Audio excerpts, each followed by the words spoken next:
Missouri's archery season opened recently, and I was thrilled that my oldest daughter, Raleigh, returned home from college to hunt.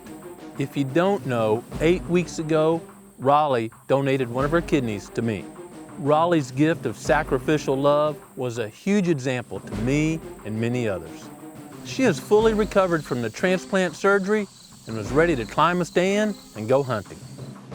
Growing Deer is brought to you by Bass Pro Shops and Cabela's. Also by Reconnaissance, Trophy Rock, Eagle Seed, Nikon, Winchester, Lacrosse Footwear, Flatwood Natives, Morel Targets, Non-Typical Wildlife Solutions, Hooks Custom Calls, Montana Decoy, Summit Tree Stands, Drake Non-Typical Clothing, RTP Outdoors, Yamaha, Fourth Arrow, Scent Crusher, iScope, Mossy Oak Properties of the Heartland, Hunter's Blend Coffee, Motorola Lighting Solutions, Scorpion Venom Archery, Code Blue, Decode, G5 Broadheads, Prime Bows, and Redneck Hunting Blinds.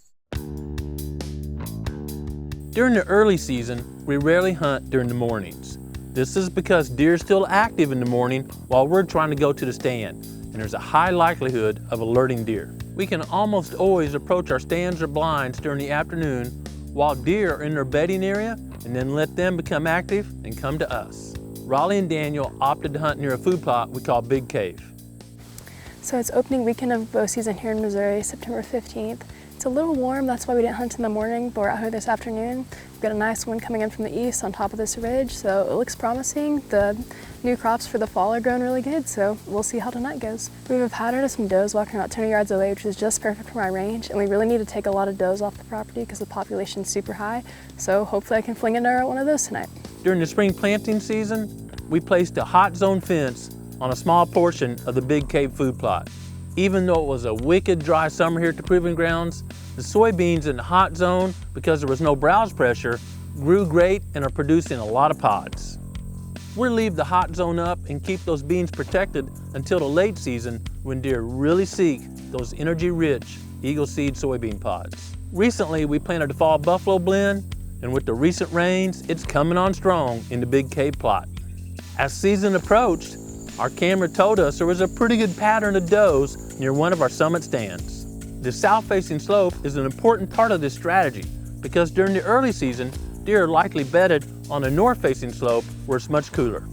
With a northeast wind and knowing there's a pretty good pattern based on our Reconnaissance images, it was an easy choice to send Raleigh and Daniel to the Big Cave plot.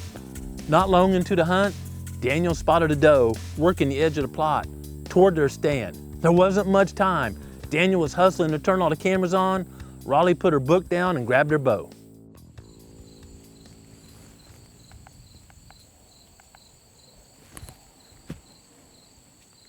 Ready? You good?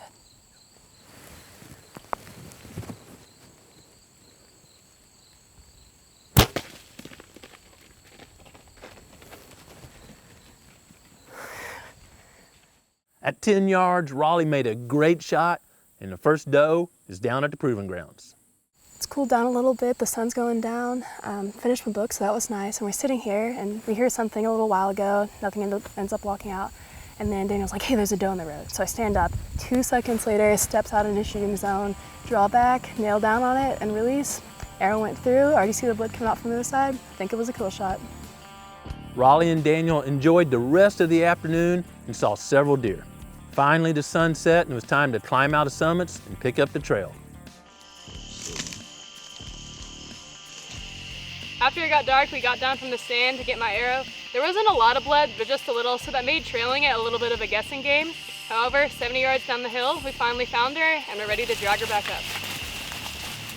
Great job, Raleigh, and thanks for coming home from college. You know you made your dad very proud.